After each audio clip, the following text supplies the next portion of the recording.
This will be chapters 50 and 51. Here are some questions to think about while I read. Why did Raymie's father finally call her? How did Raymie react to this phone call? Who won the Little Miss Central Florida Tire Contest and how? How did Raymie feel when Louisiana won the contest? What did the yellow bird symbolize?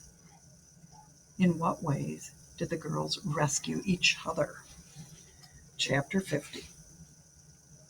The other thing that happened in the hospital was that the phone rang at the nurse's station, and it was for Raymie. Ruthie came into the room and said, "Somebody on the phone for you, Raymie Clark." Raymie went out into the hallway to the phone. She still had on Ruthie's sweater. It came down to her knees. "Hello?" said Raymie. Ruthie was standing right beside Raymie. She put her hand on Raymie's shoulder. "Raymie?" said the voice at the other end. "Dad," said Raymie. "I saw your picture. It was in the paper, and I wanted to check on you and make sure." Raymie couldn't think of what to say to him. She stood and held the phone up to her ear. There was nothing but a great silence. It was like listening for the ocean in a seashell and not ever hearing it. It was like that.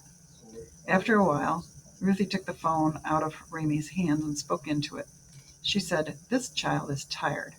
She has saved somebody from drowning. Do you understand what I'm saying? She saved somebody's life." Then Ruthie hung up the phone. "He is a skunk," she said to Raymie, "and that is all there is to it." She put her hands on Raymie's shoulders. She guided her back to Louisiana's room. Raymie got on her cot and fell back asleep. When she woke up, she wondered if she had dreamed the whole thing.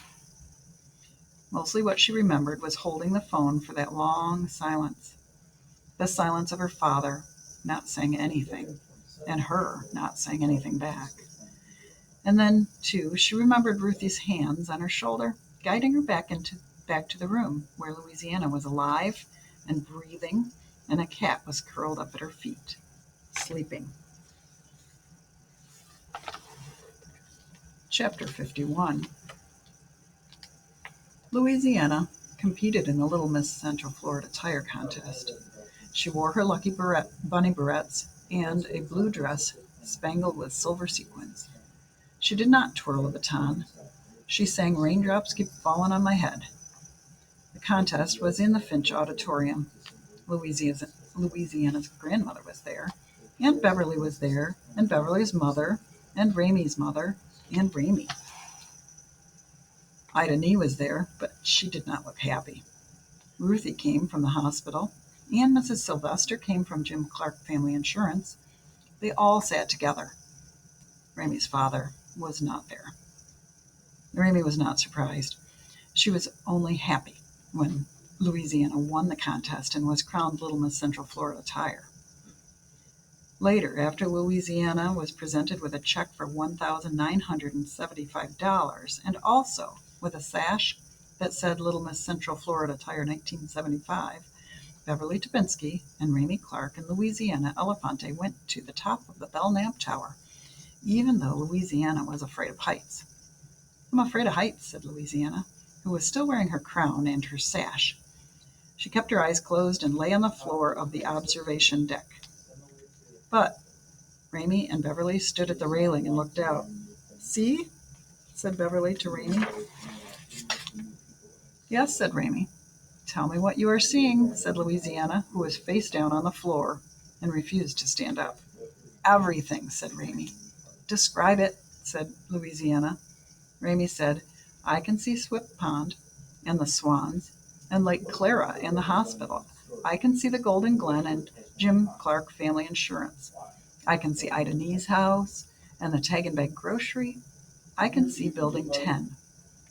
"What else?" said Louisiana. "I can see Ida Nee's moose head, and I can see the candy corn jar on Mrs. Sylvester's desk. I can see the ghost of Clara Wingtip. I can see the yellow bird from the Golden Glen." "Is he flying?" said Louisiana. "Yes," said Raymie. "What else?" said Louisiana. "I can see Ida Nee twirling her baton. I can see Ruthie. She's waving at us. And there is Archie and Bunny." Don't call him Bunny, said Beverly, who had renamed the dog Buddy. After a while, Beverly went and picked Louisiana up and brought her to the railing. Open your eyes, said Beverly, and look for yourself. Louisiana opened her eyes. Oh, my goodness, she said. We're up so high. Don't worry, said Beverly. I'm holding on to you. Raymie took hold of Louisiana's hand. She said, I've got you too. The three of them stood like that for a long time, looking out at the world. All right. Which group